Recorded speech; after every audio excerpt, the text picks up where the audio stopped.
사무엘하 13장 23절에서 39절까지 말씀 우리 한 절씩 교독하시고 마지막 39절은 함께 합독하겠습니다.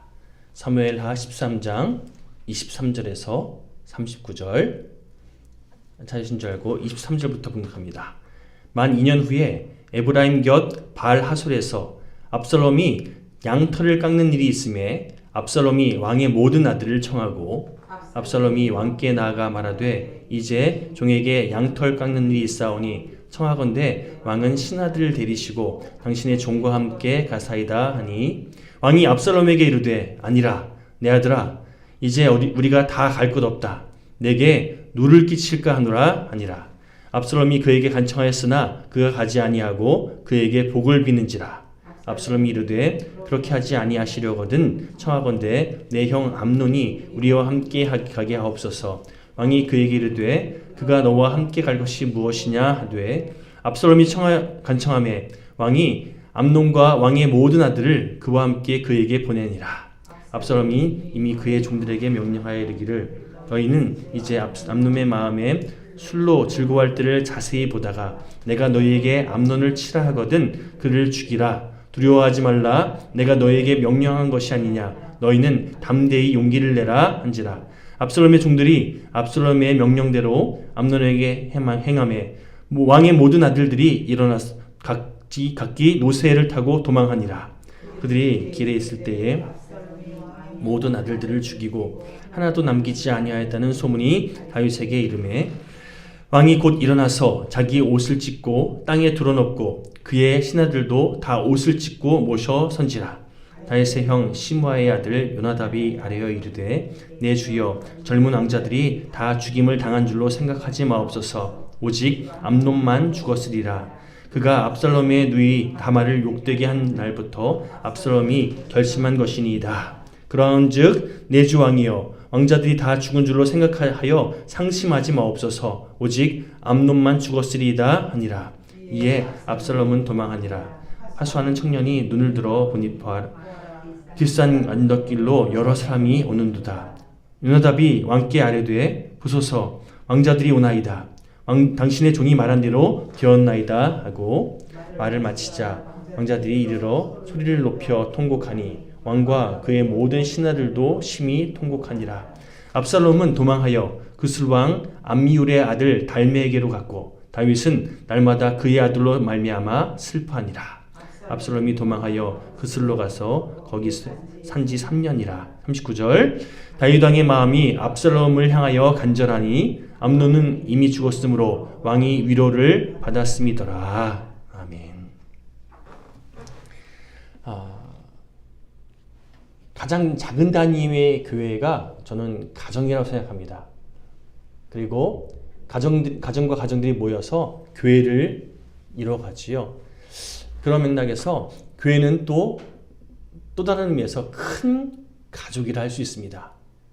근데 가만 보면요, 가족끼리 예를 들어서 부모보다 자녀가 더 잘났다라고 부모에게 얘기하면 부모가 그 기분 나빠할까요? 아니면 기분 좋아할까요? 아유, 아드님이 아버지보다 잘생기셨네. 이런 얘기하거나 아유, 딸이 이렇게 엄마보다 더 이뻐? 이런 얘기 들으면 엄마나 아빠가 기분 나빠하나요? 아니죠. 왜요? 마치 나의 분신과 같은 내 사랑하는 아들을 혹은 딸을 칭찬받았으니까 내가 칭찬받은 것만큼 그렇게 기뻐하는 게 엄마 아빠의 마음인 거죠. 근데 똑같은 칭찬을 만약 형이나 동생 서로를 향해서 만약 하잖아요. 아우, 형보다 동생이 잘생겼네. 언니보다 동생이 더 이쁘네. 막 이렇게 얘기 들으면 형제들은요 굉장히 싫어합니다. 왜요? 서로 비교 대상 되고 또 경쟁 대상 바라보기 때문이죠. 그런 의미에서 만약 교회에서 성도들끼리 누구와 누구를 비교했는데 그것 때문에 기분 막 나빠한다. 부모의 마음으로 바라본 것이 아니라 형제지간, 즉 서로 경쟁 대상으로 바라봤기 때문에 그런 일들이 일어나는 거죠. 서로 아비의 마음으로 바라보면 서운해할 거 없고 싸울 일 없는데 서로 경쟁 대상 또 서로 비교 대상으로 바라보다 보니까 다투고 질투하고 경쟁하게 되더라는 거죠. 그런 의미에서 이제 5월달 맞이해서 가정의 달이잖아요. 가정에서 자녀들을 어떻게 훈육하는 게 좋은지 또 같은 맥락에서 그 공동체의 부모와 같은 역할을 하는 리더십이 또 자신의 공동체원들을 어떤 마음으로 양육해야 되는지에 대해서 말씀을 통해 함께 살펴보는 그런 시간 갖기 원하는데요.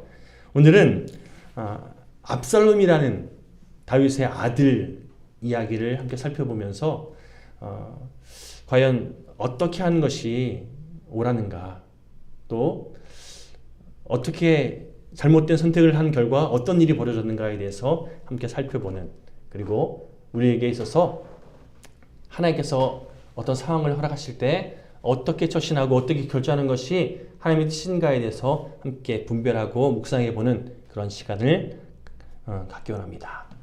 특별히 여러분 부모로서 자녀에게 필요한 데 훈육을 반드시 할 필요가 있습니다. 훈육을 제대로 안 하면요 문제가 일어나기 쉽습니다. 훈육이라는 것에 대해서 좀 오해하고 잘못 이해하는 분들이 계신데 무조건 막 혼내고 윽박지르고 막 그러면 안 돼! 이렇게 화를 내서 감정적으로 대하는 걸 훈육이라고 그러지 않습니다. 그 아이가 자신의 잘못을 바르게 인지할 수 있도록 돕는 과정이 훈육인 거죠. 이 훈육의 과정 속에서 성경에는 매를 들어서라도 그 아이가 잘못된 것을 깨달을 수 있도록 도우라는 그런 말씀과 그런 방침이 있는데요. 훈육에 대해서 오해하실까봐 다시금 정리합니다. 잘못할 때마다 잔소리해라. 뭔가 문제가 있으면 매로 다스려라. 이런 맥락이 아니라 자녀가 잘못된 길을 향해 나아간 것을 봤을 때 방치하거나 방관하지 말고 기도하면서 하나님의 뜻이 무엇인지 먼저 붙잡고 그 하나님의 뜻을 그 자녀에게 바르게 제시해 줄 수 있는 것. 이게 부모의 바른 도리이고 하나님께서 부모에게 말씀하시는 훈육이라는 거죠. 이건요 가정에서뿐만 아니라 앞서 말씀드린 것처럼 큰 단위의 가정인 교회에서도 마찬가지입니다. 부모된 마음으로 교회의 어떤 누군가가 잘못된 선택, 잘못된 길을 향해 가고 있는 걸 보면요, 여러분 하나님의 마음, 하나님의 뜻이 무엇인지 분별하면서 그를 바른 길로 인도할 수 있는 훈육이 좀 필요하다는 거예요. 나랑 상관없어, 알아서 살겠지가 아니라 이건 방치잖아요, 방관이잖아요.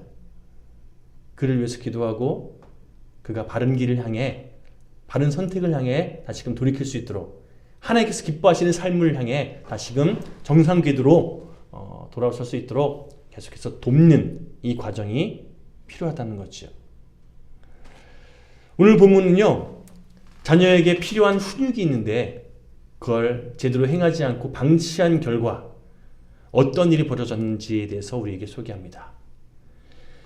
아시는 것처럼 다윗은요, 정략적인 목적 때문에 쉽게 말하면 지방 유지들과 그 어떤 뭐라 그러죠? 정략적인 결혼들을 많이 하게 되는데요. 여러 부인을 거느렸고 그 여러 부인들을 통해서 많은 자녀들을 낳았습니다. 성경은 사무엘하 3장을 통해서 어떤 폭선을 제시하는데요. 제가 사무엘하 3장 2절부터 5절까지 말씀 봉독해 드리겠습니다. 다윗이 헤브론에서 아들들을 낳았을 때 맏아들은 암논이라 이스라엘 여인 아하노암의 아들 소생이요 둘째는 길람이라 갈멜 사람 나발의 아내였던 아비가일의 소생이요 셋째는 압살롬이라 그슬왕 달메의 딸 마아가의 아들이요 넷째는 아도니아라 학깃의 아들이요 다섯째는 스바다랴 아비달의 아들이요 여섯째는 이드르암이라 다윗의 아내 에글라의 소생이니 이들은 다윗이 헤브론에서 낳은 자들이었더라. 자, 지금 제가 봉독해 드렸던 사무엘하 3장 2절에서 5절까지 이 짧은 구절을 통해서도요. 소개된 아내만 무려 6명이고 또 여기에 포함되지 않은 다윗의 첫 번째 아내가 사울의 딸이었던 미갈이었잖아요. 그리고 여기 또 기록되지 않았는데 그 이름도 유명한 밧세바도 다윗의 아내 아닙니까? 자, 벌써 6명 플러스 2명 하니까 아내만 해도 8명이에요. 그리고 성경을 쭉 뒤져보면 다윗의 숨겨진 가족들 다 이렇게 끄집어내보면 상황이 아주 심각합니다. 물론 다윗의 아들이었던 솔로몬과 비교하면 택도 없는 숫자, 3발의 피죠. 하지만 하나님은요, 일부 다처제를 금하셨어요. 그 하나님의 뜻을, 하나님의 말씀을 외면하고 뭐 이런저런 이유들이 분명히 있죠. 이제 왕으로서 어떤 영향력을 발휘해야 되는데 힘이 필요하니까 지역 유지와 결탁하기도 하고 뭐 이웃 왕과 함께 어떤 정치적인 정략적인 결혼을 하기도 하고 뭐 그게 그 당시 왕대의 어떤 기본적인 관례였으니까요. 뭐 이런저런 이유로 수많은 아내를 둔 결과 여러분 자녀들이 굉장히 많아지잖아요. 그러다 보니까 자녀들 하나하나를 바르게 잘 양육하는 것을 다윗이 소홀하게 그렇게 대하기 시작했다는 겁니다.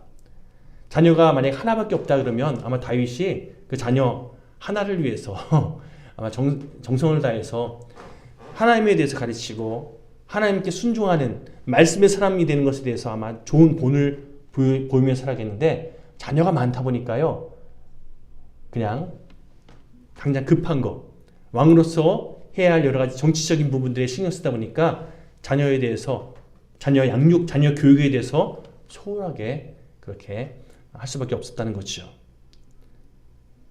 그런데 여러분 이렇게 자녀의 양육에 소홀하다 보니까 결국 다윗은 비싼 대가를 치르게 됩니다. 어느 날 첫째 아들이었던 암논이 셋째 아들 압살롬과 좀 약간 트러블이 생겨요. 여기에 중요한 하나 이슈가 있는데 압살롬의 여동생이기도 하고 암논의 어떻게 보면 배다른 여동생인데 이 다말이란 딸이 참 이뻤던 것 같아요. 암논이 다말의 그 미모에 빠져서 뭐 이 당시만 해도 사촌지간과 결혼할 수 있는 그런 시절이잖아요. 뭐 그렇다고 해서 배다른 자기 이복누이를 자기 부인으로 삼는다? 이거 좀 약간 안 좋은, 그 당시 문화에서도 이건 약간 문제가 있는 그런 상황이다 보니까 암논이 너무나 이쁜 다말을 어떻게든 자기가 좀 취하고 싶은데 상황적으로 그렇지 않으니까 고민하다가 같이 어울렸던 한 사람이, 그 사람의 이름을 이따가 소개해 드릴게요. 꾀를 내서 다말에게 욕을 보입니다. 어느 날 몸이 너무 안 좋다고, 내가 이렇게 몸이 안 좋고 힘드니까 내 병간호를 할 수 있는 그래도 가족이니까 여동생에게 병간호를 할 수 있도록 좀 이렇게 아버지가 좀 조치해달라고 큰아들이 부탁하니까요. 다윗이 그래 너 오빠한테 가서 병간호 좀 도와주렴 다말을 암논에게 보내거든요. 그리고 그렇게 병간호로 온 다말을 암논이 욕을 부립니다. 자신의 욕정을 다 치고 난 다음에 암논이요 다말을 꼴도 보기 싫어합니다. 여러분 배달은 오빠긴 하지만 그래도 어쨌든 형제잖아요. 남매잖아요. 그런데 그렇게 욕보이고 그 삶을 치욕스럽게 만든 이 암논, 그리고 다말의 친오빠인 셋째 아들 압살롬이 가만히 지켜보니까 이거 암논에 대해서 막 부하가 치미는 거예요. 암논에 대한 분노가 막 부릴듯 일어나는 거죠. 자, 본문 13장 22절 말씀 제가 공독해 드리겠습니다. 압살롬은 암논이 그의 누이 다말을 욕되게 하였으므로 그를 미워하여.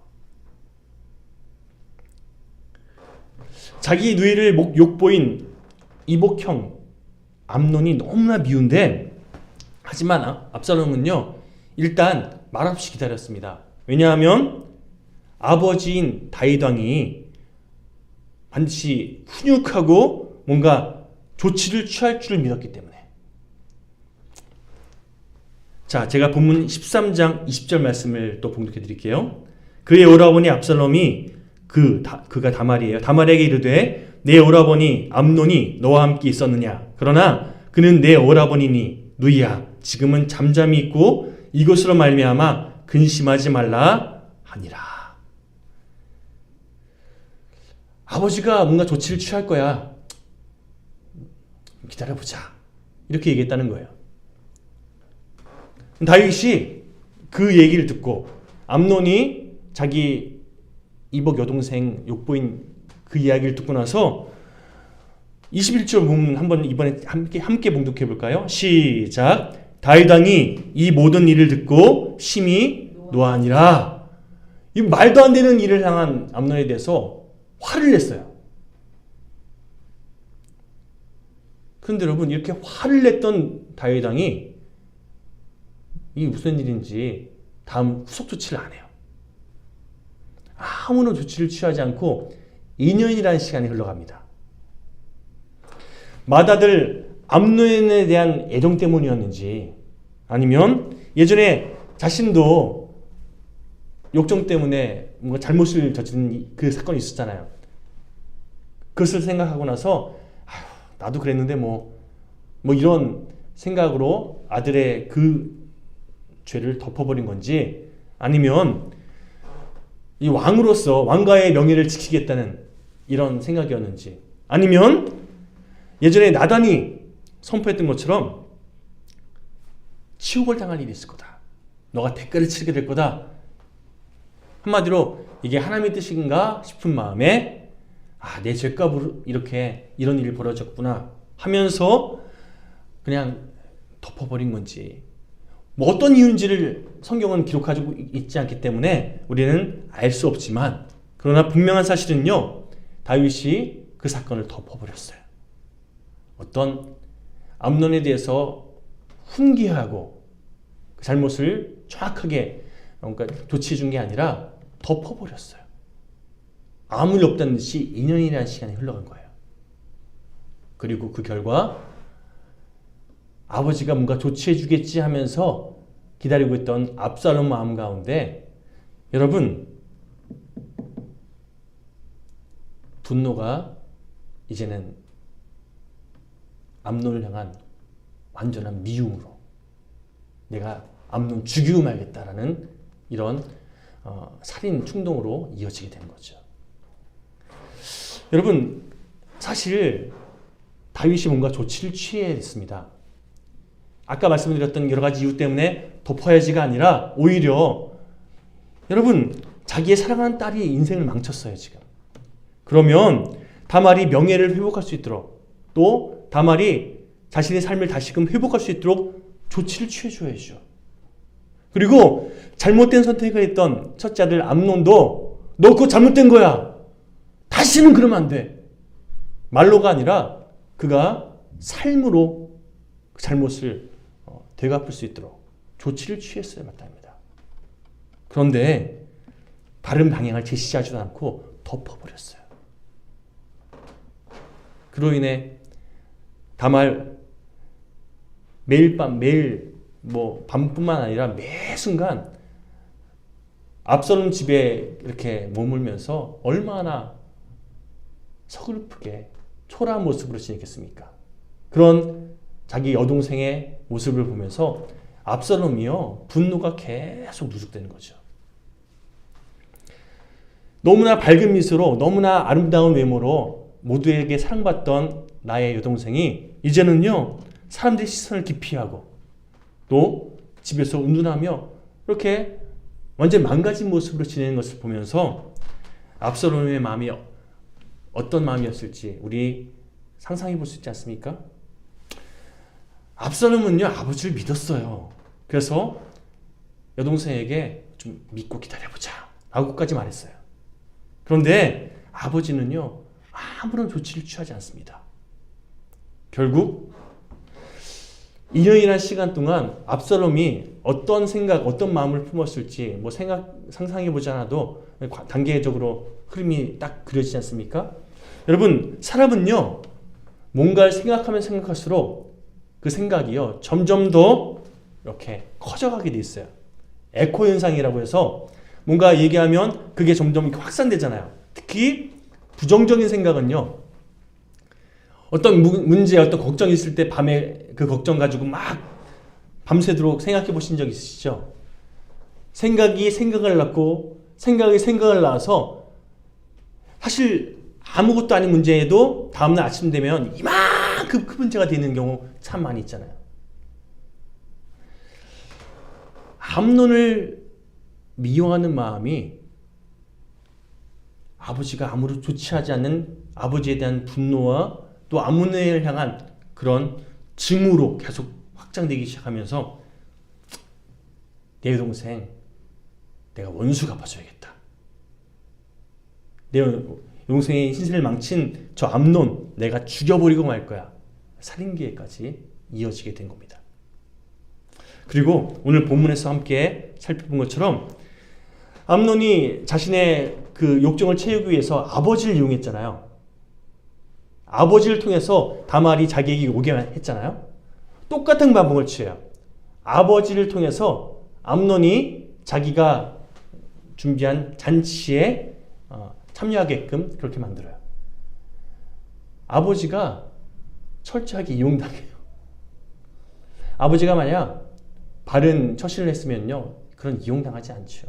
그런데 똑같이 아버지를 이용해서 암논을 자신이 파놓은 함정에 들어오게끔 압살롬이 조치하더라는 거죠. 자, 어쨌든 암논이 방심한 틈을 타서 암논을 살해합니다. 그리고 그 모습을 본 다른 왕자들이 놀라서 막 다 도망가겠죠. 자, 소문이 쫙 퍼졌습니다. 압살롬이 모든 왕자들을 다 죽였더라.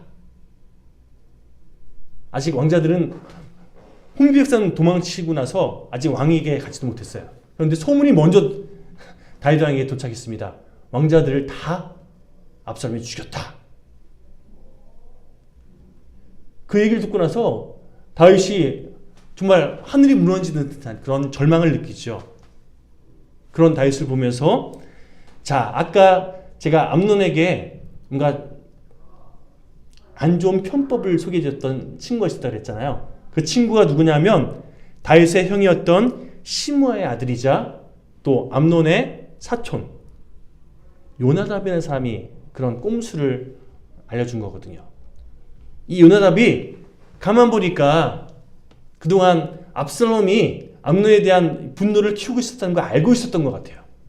그래서 암논이 모든 왕자들을 다 죽였다는 소문이 딱 들리고 그걸 듣고 다윗이 너무나 황망해하니까 여러분 요나답이 다윗에게 이렇게 얘기합니다. 아, 그거 다른 왕자들 괜찮을 거라고. 압살롬이 아마 암논만 죽였을 거라고. 압살롬의 여동생 다말을 그렇게 욕보인 다음부터 압살롬이 그 다음부터 계속 그런 분노와 미움 계속 키워갔을 텐데 아마 그것 때문에 암논을 죽였을 거라고.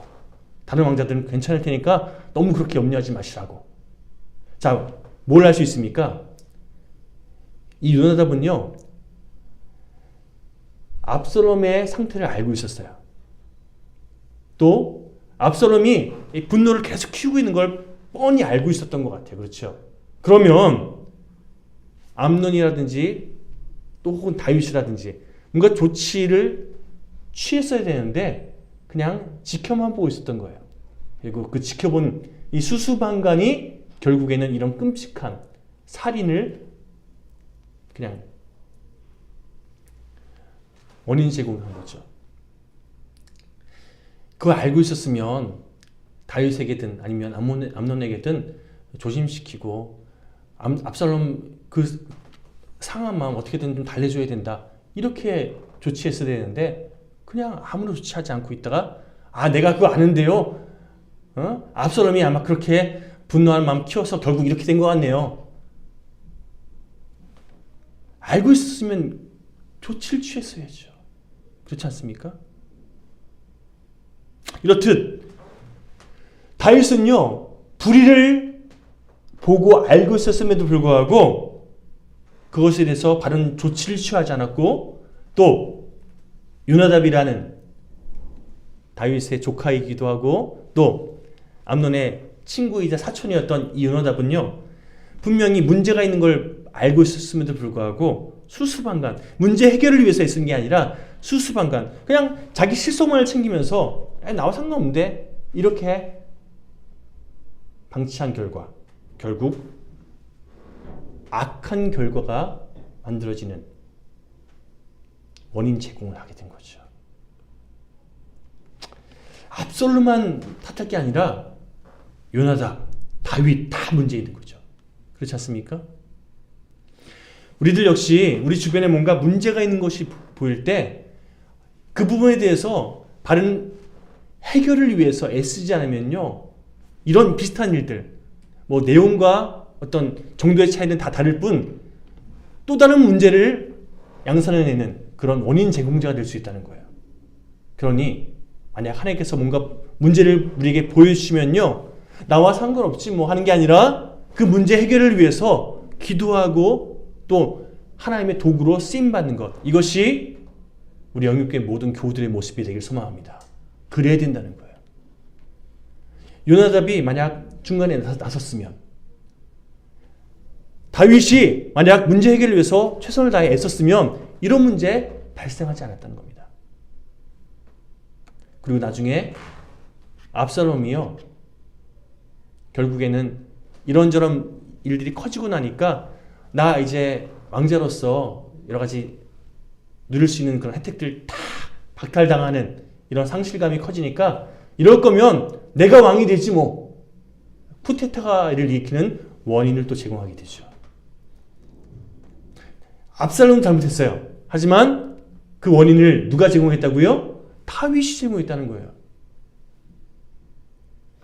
여러분, 우리 삶 앞에 놓여있는 여러 가지 문제들에 대해서 나와 상관없는 거, 나한테 어떤 피해가 있으면 우리 막 반응하는데, 그렇지 않으면 뭐 이렇게 반응하는 이런 태도가 결국 오늘 본문의 흐름을 만드는 이런 원인 제공자가 될 수 있음을 깨닫고, 하나님 나에게 그것을 보여주신 것은, 나에게 그것을 깨닫게 하신 것은 그것을 회복케 하시는 하나님의 도구로 저를 사용하기 위함임을 깨닫습니다. 기도함으로 그 부분을 위해서 제가 최선을 다해 헌신할 수 있도록 저를 주장하시고 사용하여 주시옵소서. 기도할 줄 아는 저 여러분 모두가 되었으면 좋겠습니다. 자, 어쨌든 그렇게 압살롬이 암논을 죽이고 나서 쉽게 말하면 복수한 거죠. 그런데 복수하고 나서 문제가 해결됐나요? 아니요. 이제는 압살롬이 도망자 신세가 됩니다. 자기 어머니의 고향으로 도망가서 거기서 3년이라는 시간을 보냅니다. 그 3년의 시간 동안 다윗이 또 뭔가 조치를 했으면 괜찮았을 텐데 다윗이 그냥 또 덮어버려요.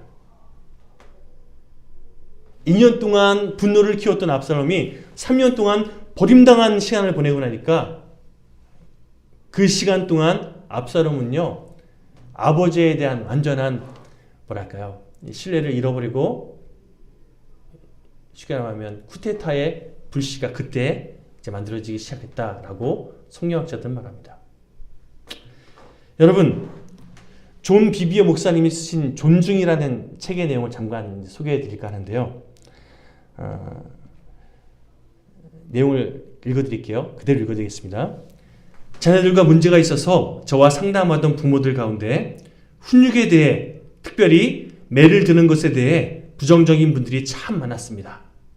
그 중에는 자신이 자녀에게 무한한 사랑을 부어주면 자신의 자녀가 불순종 행위에서 벗어날 줄 굳게 믿는 분들도 있었습니다.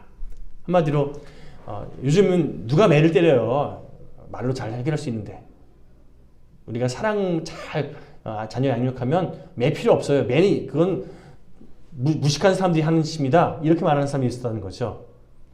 그러나 제가 지켜본 결과 그들이 말한 그 사랑을 무한한 사랑을 부어주는 그 방식은 통하지 않았고 자녀들은 더 나빠지기만 했습니다. 더욱 반항적이 되어갔고 점차 무례해져만 갔습니다.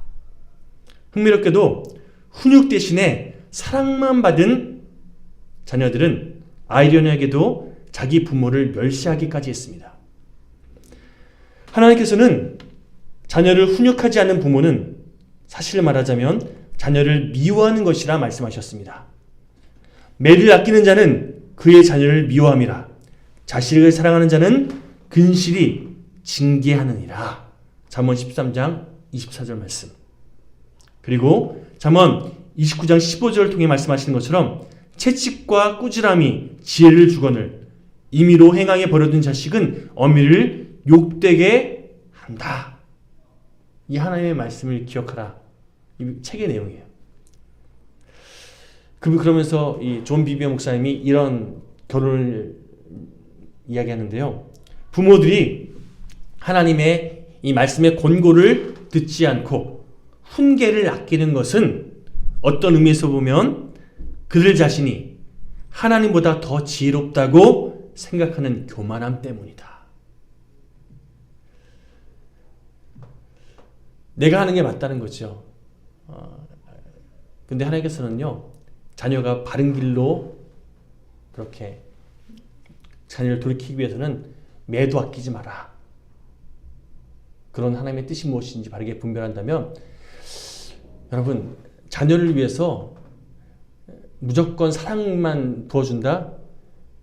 그 사랑이 자칫 아이를 더 버릇없이 만들고 아나무인으로 만드는 그런 지름길이 됨을 깨닫고 그 자녀가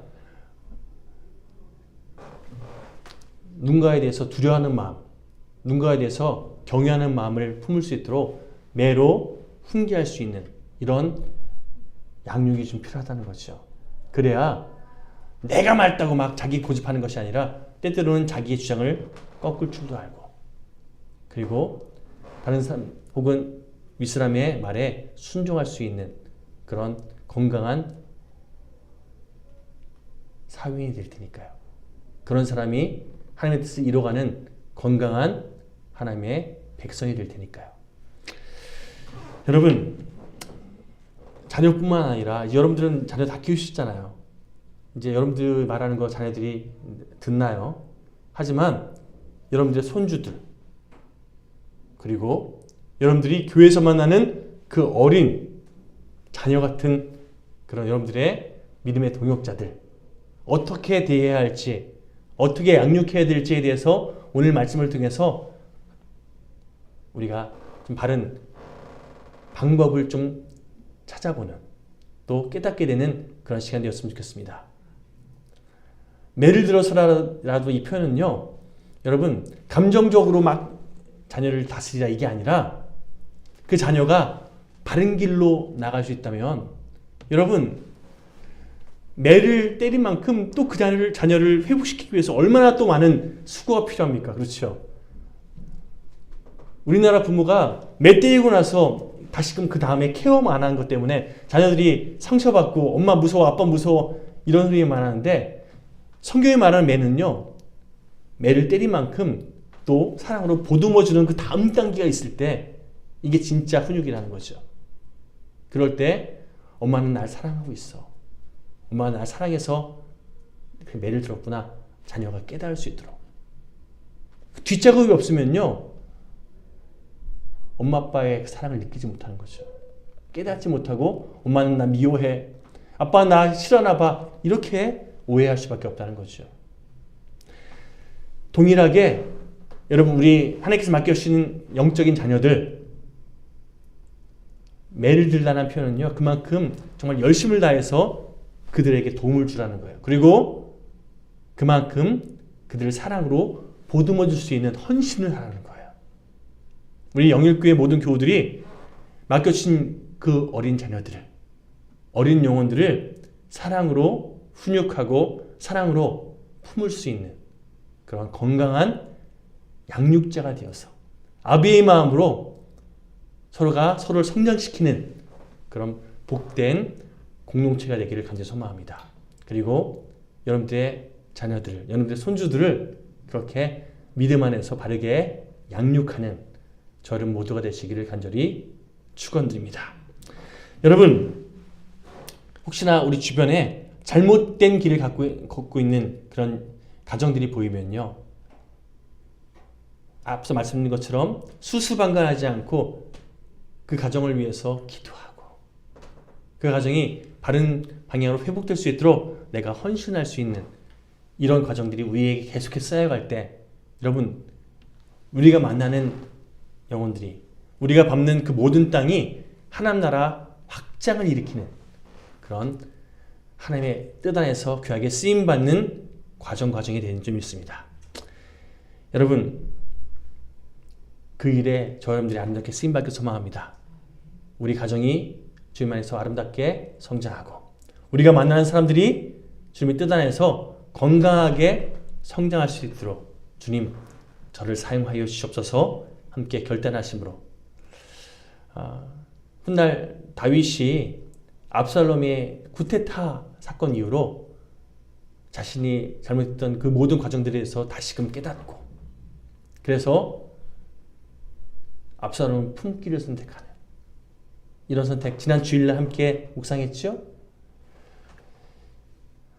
늦게 후회하지 말고 늦게 깨닫는 것이 아니라 바로바로 정말 필요한 그때에 깨달을 수 있는, 내 의론대로 선택하는 것이 아니라 순간순간 주님의 뜻이 무엇인지 바르게 분별하면서 그 주님의 뜻 안에서 우리가 하루하루 아름답게 쓰임받는 아름다운 믿음의 삶을 영위하는 저를 모두가 되시기를 다시 한번 주님의 이름으로 축원드립니다. 우리 528장 찬송하시고 결단하며 말씀을 되새기면서 기도하는 시간이었으면 좋겠습니다. 528장입니다.